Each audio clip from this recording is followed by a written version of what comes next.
ರಾಜ್ಯದಲ್ಲಿ ನಡೆದಿರತಕ್ಕಂಥ 2 ಉಪಚುನಾವಣೆಗಳ ಪೈಕಿ ಬಾಗಲಕೋಟೆ ಮತಕ್ಷೇತ್ರದಲ್ಲಿ ಈಗಾಗಲೇ ರಣಕಣ ಸಿದ್ಧವಾಗಿರುವಂಥದ್ದು. ಭಾಳಷ್ಟು ಏನಂತಂದರೆ ಅಖಾಡಕ್ಕೆ ಈಗಾಗಲೇ ಘಟಾನುಘಟಿ ನಾಯಕರು ಕೂಡ ಬಂದಿರುವಂಥದ್ದು.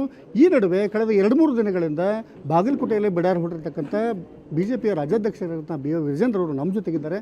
ಏನೆಲ್ಲ ಹೇಳ್ತಾರೆ ಅನ್ನೋಂಥದ್ದನ್ನು ಈಗ ಅವ್ರನ್ನ ಕೇಳೋಣ. ಸರ್, ಇವತ್ತಿನ ದಿವಸ ಮುಖ್ಯವಾಗಿ ಭಾಳಷ್ಟು ಶ್ವೇತಪತ್ರದ ಬಗ್ಗೆ ಚರ್ಚೆ ಆಗ್ತದೆ. ಈಗ CM ಸಿದ್ದರಾಮಯ್ಯವರು ಕೂಡ ಅದರ ಬಗ್ಗೆ ಆಕ್ಷೇಪಣೆ ವ್ಯಕ್ತ ಇದ್ದಾರೆ. ತಾವೇನು ಹೇಳ್ತಾರೆ ಮೊದಲೇದಾಗಿ? ಅಲ್ಲ ರೀ, ಮಾನ್ಯ ಮುಖ್ಯಮಂತ್ರಿಗಳಿಗೆ ನಾವು ಶ್ವೇತಪತ್ರ ಹೊರಡಿಸಿ ರಾಜ್ಯದ ಆರ್ಥಿಕ ಪರಿಸ್ಥಿತಿ ಬಗ್ಗೆ ಅಂತ ಹೇಳಿದ್ರೆ ಯಾಕೆ ಅಷ್ಟೊಂದು ಹರೆ ಆಯ್ತಾ ಇದ್ದ ನನಗಂತೂ ಅರ್ಥ ಆಗ್ತಾಯಿಲ್ಲ. ಈ ಕಾಂಗ್ರೆಸ್ ಸರ್ಕಾರ ಇರೋ ಯೋಗ್ಯತೆಗೆ ಸ್ವಾತಂತ್ರ್ಯ ಹೋರಾಟಗಾರ ಕುಟುಂಬಕ್ಕೆ ಒಂದು ಪಿಂಚಣಿ ಕೊಡ್ತಕ್ಕಂಥ ಯೋಗ್ಯತೆ ಕಾಂಗ್ರೆಸ್ ಸರ್ಕಾರಕ್ಕಿಲ್ಲ. 2.25-3 ಲಕ್ಷ ನೇರ ನೇಮಕಾತಿಗಳು ಹುದ್ದೆಗಳನ್ನು ಭರ್ತಿ ಮಾಡ್ತಕ್ಕಂಥ ಯೋಗ್ಯತೆ ಕಾಂಗ್ರೆಸ್ ಸರ್ಕಾರಕ್ಕಿಲ್ಲ. ಲಾಠಿ ಚಾರ್ಜ್ ಮಾಡ್ತಾರೆ ಯುವಕರ ಮೇಲೆ.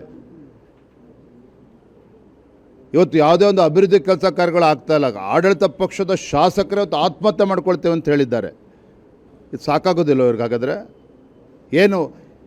ಈಗ ಬಾಗಲಕೋಟೆ ಮೊನ್ನೆ ಬಂದು ಚುನಾವಣೆ ಏನೇನು ಉಪಚುನಾವಣೆ ಬರುತ್ತೆ ಅನ್ನೋ ಟೈಮಲ್ಲಿ ಮೆಡಿಕಲ್ ಕಾಲೇಜಿಗೆ ಗುದ್ಲಿ ಪೂಜೆ ಮಾಡಿ ಹೋಗಿದ್ದಾರೆ. ಯಾಕೆ 3 ವರ್ಷ ಗುದ್ಲಿ ಕಾಣ್ತಾ ಇರಲಿಲ್ವ? ಸಿಕ್ಕಿರಲಿಲ್ವ ಇವ್ರಿಗೆ? ಎಲ್ಲೋಗಿತ್ತು ಇವ್ರು ಗುದ್ಲಿ? ಹಾಗಾದರೆ ಅಂದರೆ ಕಳೆದ 3 ವರ್ಷದಲ್ಲಿ ಯಾವುದೇ ಒಂದು ಹೊಸ ಅಭಿವೃದ್ಧಿ ಕಾರ್ಯಗಳಿಗೆ ಒಂದು ಗುದ್ಲಿ ಪೂಜೆ ಮಾಡದೇ ಇರತಕ್ಕಂಥ ನಾಲಾಯಕ ಕಾಂಗ್ರೆಸ್ ಸರ್ಕಾರ ಇದು. ಕಾರಣ ಏನು? ಗ್ಯಾರಂಟಿಗಳಿಂದ ಅವ್ರ ಕೈ ಕಟ್ಟಾಕೊಂಡಿದ್ದಾರೆ. ಸರ್ಕಾರಿ ನೌಕರಿಗೆ ಸಂಬಳ ಕೊಡೋದಕ್ಕೆ ಇವತ್ತು ಸಾಲ ಮಾಡುವಂಥ ಪರಿಸ್ಥಿತಿಗೆ ಬಂದಾಗಿದೆ. ಬಡ್ಡಿ ಕಟ್ಟೋದಕ್ಕೆ ಸಾಲವನ್ನು ಮಾಡ್ತಾ ಇದ್ದಾರೆ. ಹಾಗಾಗಿ ಶ್ವೇತಪತ್ರ ಕೇಳೋದ್ರಲ್ಲಿ ತಪ್ಪೇನಿದೆ? ಆರ್ಥಿಕ ಪರಿಸ್ಥಿತಿ ಬಗ್ಗೆ ಯಾಕೆ ಅಷ್ಟೊಂದು ಸಿಟ್ಟು ಮಾಡ್ತಾಯಿದ್ರು ಮುಖ್ಯಮಂತ್ರಿಗಳು? ಇವತ್ತು 2 ಚುನಾವಣೆಗಳ ಪೈಕಿ ದಾವಣಗೆರೆನ ಎಲ್ಲೊಂದು ಕಡೆ CM ಅವ್ರು ರಿಲ್ಯಾಕ್ಸ್ ಮಾಡಿ ಬಾಗಲಕೋಟೆಯಲ್ಲೇ ಬಿಡಾರ ಹೆಚ್ಚಾಗಿ ಊಡಾಗಿರುವಂಥದ್ದು. ಈ ಬಗ್ಗೆ ನೋಡೋದಾದ್ರೆ ನಾನು ಮೊನ್ನೆಯಿಂದನೂ ಕೂಡ ಹೇಳ್ತೇನೆ, ಯಾಕೆ ಮುಖ್ಯಮಂತ್ರಿಗಳೇ ಸೋಲಿನ ಭಯ ನಿಮಗೆ ಕಾಡ್ತಾ ಇದೆಯಾ? ಆ ಸೋಲಿನ ಭಯದ ಕಾರಣದಿಂದಲೇ ಈ ರಾಜ್ಯದ ಮುಖ್ಯಮಂತ್ರಿಗಳು ಅನ್ನೋದನ್ನು ಮರೆತು ಜಿಲ್ಲಾ ಪಂಚಾಯತಿ ಸದಸ್ಯರ ಥರ ಇಲ್ಲಿ ಬಂದು ಇಲ್ಲಿ ಕೂತಿದ್ದಾರೆ.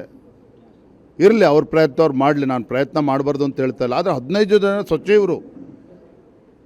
ಜನ ಸಚಿವರು ಎಲ್ಲ ಸೂಟ್ ಕೇಸು ಮೂಟೆಗಳು ದೊಡ್ಡ ದೊಡ್ಡ ಕಾರ್ಗಳಲ್ಲಿ ಹಿಡ್ಕೊಂಡು ಬಂದಿದ್ದಾರೆ.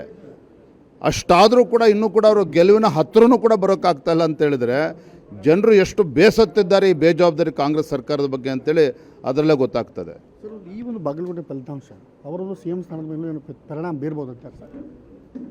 ಬಾಗಲಕೋಟೆ, ದಾವಣಗೆರೆ ಈ ಪರಿಣಾಮ BJP ಗೆದ್ದಿರೋ ಪರಿಣಾಮ ಖಂಡಿತವಾಗಿ ರಾಜ್ಯದ ಮೇಲೆ ಪರಿಣಾಮ ಬೇರೆ ಬೀಳ್ತದೆ. ಆದರೆ ಮುಖ್ಯಮಂತ್ರಿಗಳು irrespective of the outcome of Bagalkot and Davanagere south is bound to resign. ಈಗ ಸುಮ್ಮನೆ ಕತೆ ಹೊಡಿತಾರೆ ಅಷ್ಟೇ. ಇಲ್ಲಿ ಬಂದು ಬಾಗಲಕೋಟೆನಲ್ಲಿ ಅವತ್ತು ವಿಧಾನಸೌಧದಲ್ಲಿ ಪಕ್ಕದಲ್ಲಿ DK ಶಿವಕುಮಾರ್ ಕೂತಿದ್ದಾರೆ. ನಮ್ಮ ವಿಪಕ್ಷ ನಾಯಕರು, ನಾವು ವಿರೋಧ ಪಕ್ಷದವರೆಲ್ಲ ಕೇಳಿದರು, ಏನು ರೀ ಮುಖ್ಯಮಂತ್ರಿಗಳೇ ಸದನದಲ್ಲಿ ಹೇಳ್ರಿ, ಇನ್ನೂ 2 ವರ್ಷಗಳ ಕಾಲ ಮುಖ್ಯಮಂತ್ರಿಯಾಗಿ ಇರ್ತೀರೇನ್ರಿ ಅಂತ ಕೇಳಿದ್ರೆ ಹೈಕಮಾಂಡ್ ಹೇಳಿದ್ರೆ ಇರ್ತೀನಿ. ಅವತ್ತೇ ಒಪ್ಕೊಂಡಿದ್ದಾರೆ ಸಿದ್ದರಾಮಯ್ಯನವರು. ಇವತ್ತಕ್ಕೆ 2 ವರ್ಷ ಇರ್ತೀನಿ ಅಂತ ಹೇಳಿ ಭಾಷಣ ಹೊಡಿತಾ ಇದ್ದಾರೆ. ವಾಸ್ತವಿಕ ಸತ್ಯ ಅವ್ರಿಗೆ ಗೊತ್ತಿಲ್ವ ಹಾಗಾದರೆ? ಹಾಗಾಗಿ ಇವರು ಏನೇ ಹೇಳ್ಕೊಳ್ಳಿ, ಏನೇ ನಾಟಕಬಾಜಿ ಮಾಡಿದ್ರು ಕೂಡ ಬಾಗಲಕೋಟೆ ಪ್ರಜ್ಞಾವಂತ ಮತದಾರರು ನಮಗೆ ಆಶೀರ್ವಾದ ಮಾಡ್ತಾರೆ. ಡಾಕ್ಟರ್ ವೀರಣ್ಣ ಚರಂತಿಮಠ ಅವ್ರನ್ನ ಗೆಲ್ಲಿಸ್ತಾರೆ. Thank you. ಎಲ್ಲರೂ ಇವತ್ತು ಹಿಂದುತ್ವದ ಅಜೆಂಡಾನ ಹೇಳ್ತಾರೆ ಸರ್. ಹಿಂದುತ್ವದ ಅಜೆಂಡಾನೇ ಮಾತಾಡ್ತಾರೆ ಸರ್. ಇವತ್ತು ಹಿಂದುತ್ವದ ಭಾಷಣವನ್ನೇ ಮಾಡ್ತಾ ಇದ್ದಾರೆ. ಮಾತಾಡಲಿ, ಅವ್ರು ಏನು ಮಾಡಿದ್ರು ಜನ ಅವ್ರೇನು ಲೆಕ್ಕಕ್ಕೆ ಇಟ್ಕೊಂಡು. ಸರ್, ಈ ಕಳ್ಳತಗಳ ಬಗ್ಗೆ ಹೇಳೋದಾದ್ರೆ ಕೊನೆಯದಾಗಿ ಅಲ್ಲರಿ, ಮತದಾರರು ತೀರ್ಮಾನ ಮಾಡ್ತಾರೆ ಯಾರು ನಿಜವಾಗ್ಲೂ ಕೂಡ ಇದು ಕಳ್ಳೆತ್ತಾರೋ ಮತ್ತೊಂದು ಯಾರು ಅಂತ ಜನ ತೀರ್ಮಾನ ಮಾಡ್ತಾರೆ. ಕಾದು ನೋಡೋಣ. Thank you. ಇದಿಷ್ಟು BJPಯ ರಾಜ್ಯಾಧ್ಯಕ್ಷ ವಿಜೇಂದ್ರ ಅವರ ಮಾತಾಗಿರುವಂಥದ್ದು. ಬಾಗಲಕೋಟೆಯಿಂದ ಕ್ಯಾಮರಾಮನ್ ಮಂಜು ಕರ್ಗಲ್ ಜೊತೆ ಮಲ್ಲಿಕಾರ್ಜುನ ಸುಮಣಿ, ASN ನ್ಯೂಸ್ಗೆ.